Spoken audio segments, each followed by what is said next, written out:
The state of California just voted, and these early results are instantly creating major headlines across America.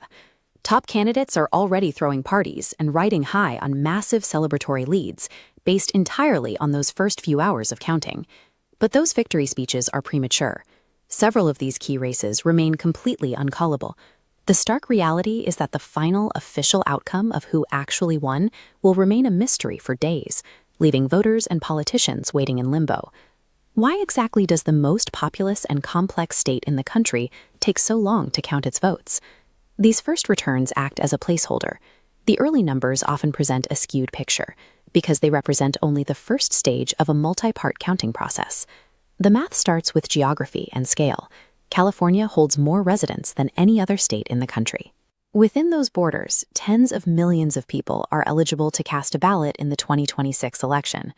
To handle that sheer volume, the state relies on a universal mail-in ballot system to reach as many of those voters as possible. Before a single vote registers in the system, it has to physically travel through the Postal Service or secure county drop boxes. Unlike a quick digital button press, every piece of paper requires manual physical intake, extraction, and rigorous signature verification. California traded the instant gratification of election night speed for universal access and massive civic participation. Those early numbers you see on TV represent a very specific slice of the electorate, early in-person voters and ballots that arrived days in advance. Exactly as the polls close, a massive wave of late-arriving mail hits the processing centers all at once. This chart shows the initial results on election night. Candidate A has a dominant lead based on that early data.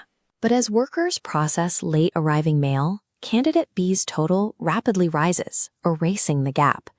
Then we hit the flip. The initial leader officially loses their advantage.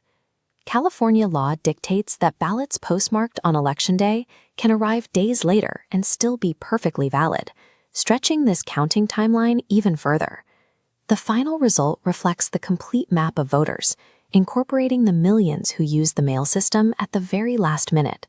In California, the final Tuesday on the calendar serves as the cutoff for postmarks, while the real process of determining a winner starts once the polls close.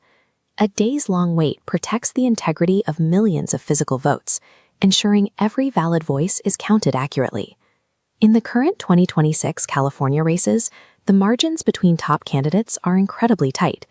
Millions of uncounted mail-in ballots are currently sitting in facilities across the state, holding the absolute balance of power.